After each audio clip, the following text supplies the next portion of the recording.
Hey everybody, it's me, Dan Harkins. Thanks for joining us today. I want to talk about beginner classes. One of the beginner classes I think you should try out if you're new to Team Deathmatch or looking to be better at Team Deathmatch is the M16 with the ACOG scope on it. Main reason I'm telling you to use this is because it's extremely good for long range combat. So if you're looking to do some, far distance shots, staying away from the enemy, it does work out pretty well. I'm using Sleight of Hand Pro with this hardline to get my kill streaks a little bit faster, and I believe it's Hacker Pro. Great set of perks right there, people. If you haven't tried them out, I'm sure you have. The great thing about the M16 is if you have a really good connection, and for those of you who don't know, this assault rifle is very connection based. Same thing with the G11.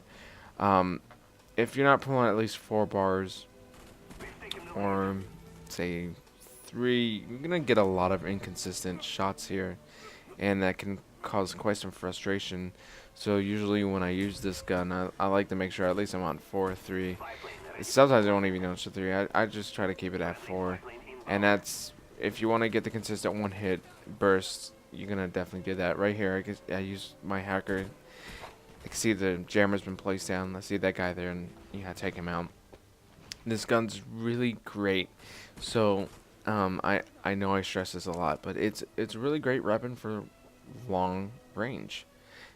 So if you're not too heavy into say rushing a lot, you can kind of play a little bit more defensively here. So I threw a grenade in there, and that takes out that guy. I'm aiming this for the doorway, not so much as the room inside, trying to kill the enemies that are going to be coming into there, as there always should be some enemies coming in there. This is a pretty popular place on the map. A lot of people like to camp in there, so I'm going to make my way up here. And what I'm trying to go for here is I'm trying to control an extremely important part of the map, especially for the weapon I'm using and the way I'm going to be playing.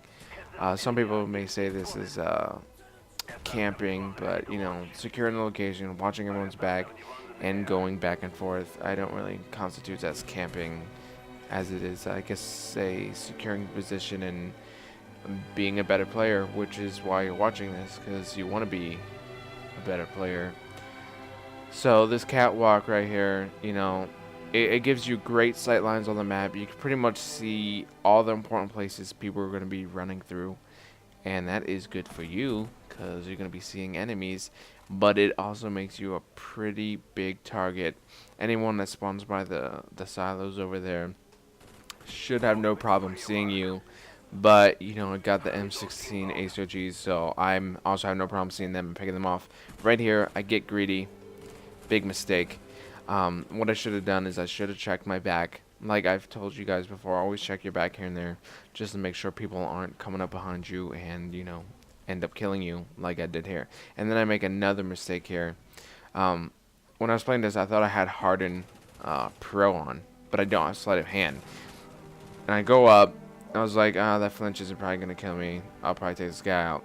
But as we can see here, I get up there, I'm aiming at the wrong place. But because I don't have Hardline Pro, it shoots me up right there, and that gets me killed right there. So that you gotta really know how to play with your perks and choose what engagements you want to get into right there.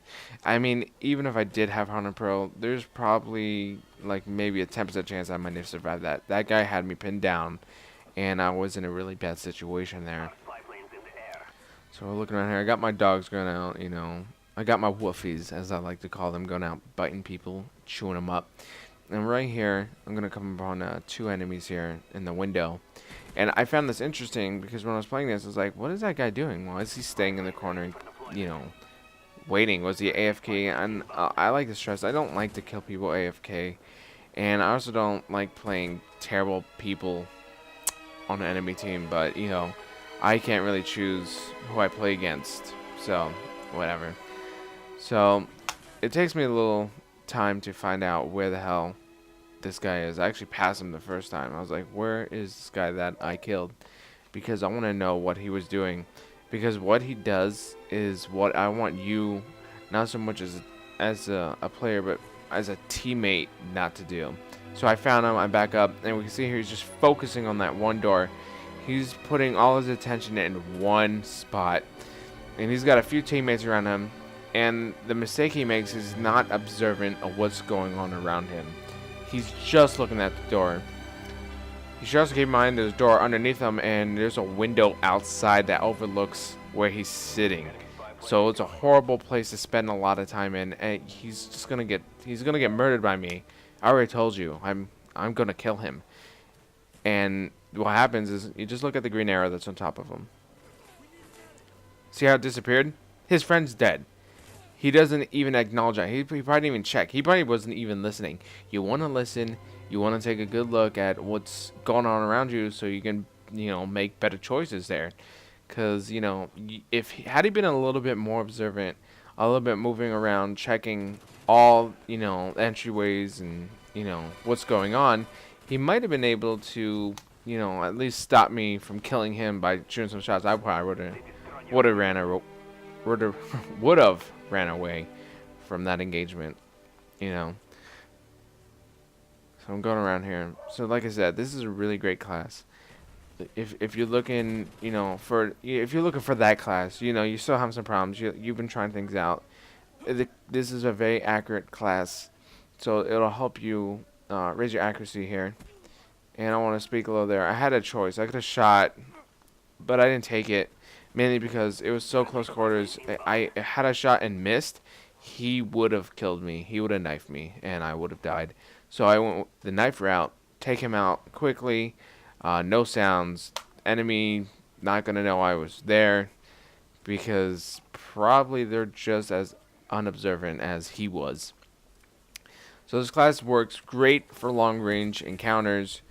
Close range, you kind of might have to mix it up right there. And I actually mix it up with the flamethrower, and I'm actually going to make a video on that a little bit later, explaining why I use such a laughable attachment. You might be like, a flamethrower? What the fuck, Dan Harkinz? Are you crazy? That thing's a piece of shit. Can't kill nobody. Well, you're kind of right if you're just running around. But there are some key moments where the flamethrower really does come into play and can help you out, balance out your weapon a little bit better here. We have this room. I get a flash of concussion out there. I thought that would disable the claymore there, but it did not. But luckily, that guy was in the corner. A lot of people like to go there, and you might want to use that for future references when you're entering this building.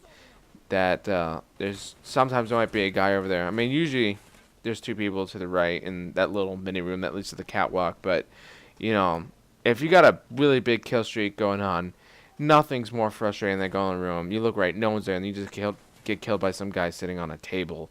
So, now you can surprise that camping fuckface by going in there, turn left, shooting him right in the face, and then, get your kill streak and you're good to go. Normally, I wouldn't use this. The kill streak setup I'm using right now was for a contract for the get to attack dogs or something. I still had it on. I already had it done before this. I actually suggest for new players, RC car, counter spy plane, napalm, and I'm going to talk a little bit more in depth on that in my next video. Why I suggest RC car. I mean, you would say, hey, why don't you use the spy plane? RC cars are for, newbies. Well, this is what this video is for, to help people become better players. So next time you team up with a bunch of randoms, maybe they've seen this video and now they're going to play just a tad bit better. So I thank you for joining me today. If you like this video, leave a comment, like, and maybe subscribe if you want to see more. Thanks.